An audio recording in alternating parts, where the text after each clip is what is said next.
الصلاۃ والسلام علیکہ یا رسول اللہ وعلی آلک و اصحابک یا حبیب اللہ۔ سورۃ الانفال قرآن پاک کی 8ویں سورت جو 9ویں پارے میں موجود ہے۔ اس سورت میں آیات کی تعداد 75 ہے اور الفاظ کی تعداد 1075 ہے۔ اس سورت کے مضامین کا مطالعہ کرنے سے یہ بات واضح ہو جاتی ہے کہ اس سورت کا نزول غزوہ بدر 2 ہجری کے فوراً بعد ہوا۔ اسی وجہ سے اس سورت کا اکثر حصہ غزوہ بدر سے متعلق ہے۔ اللہ تعالیٰ کے پیارے حبیب صلی اللہ علیہ وآلہ وسلم اور آپ کے جانثار کم و بیش 13 سال تک کفار و مشرکین کے ظلم و ستم کو برداشت کرتے رہے اور انہیں اسلام کی طرف راغب کرنے کی پوری کوشش کرتے رہے۔ نبوت کے 12ویں سال قبیلہ خزرج کے 75 افراد مکہ مکرمہ آئے اور آقا کریم صلی اللہ علیہ وآلہ وسلم کے ہاتھ پر بیعت کی اور آپ سے یہ درخواست کی کہ آپ مکہ مکرمہ کو چھوڑ کر مدینہ منورہ زادہ اللہ شرفا و تعظیمہ کی طرف ہجرت فرمائیں۔ آقا کریم صلی اللہ علیہ وآلہ وسلم نے مدینہ منورہ پہنچتے ہی سب سے پہلے انصار اور مہاجرین کو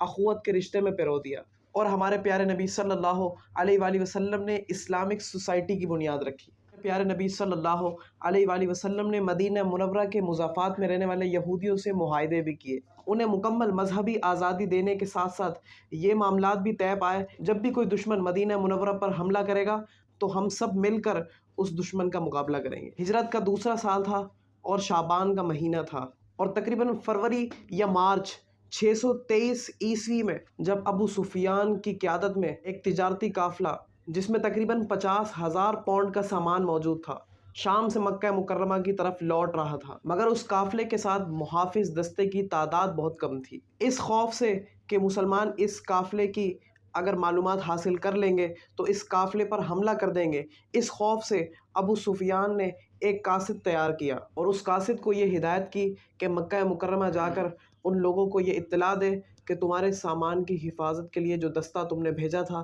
وہ دستہ کم پڑ گیا ہے، تو سارے کے سارے اپنے سامان کی حفاظت کے لیے باہر آئیں۔ یہ سنتے ہی ابو جہل نے حسب معمول تمام لوگوں کو جنگ پر ابھارا اور کچھ ہی مدت میں 1000 سے زائد فوجیوں کا دستہ تیار ہو گیا۔ اس دستے میں 600 زرہ پوش اور 100 گھڑ سوار بھی موجود تھے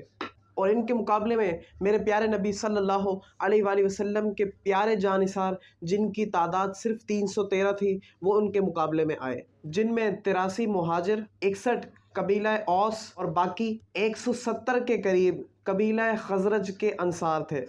ہمارے پیارے نبی صلی اللہ علیہ وآلہ وسلم نے بدر کے میدان کا جائزہ لیا اور صحابہ کرام کو یہ نشاندہی فرما دی کہ اس مقام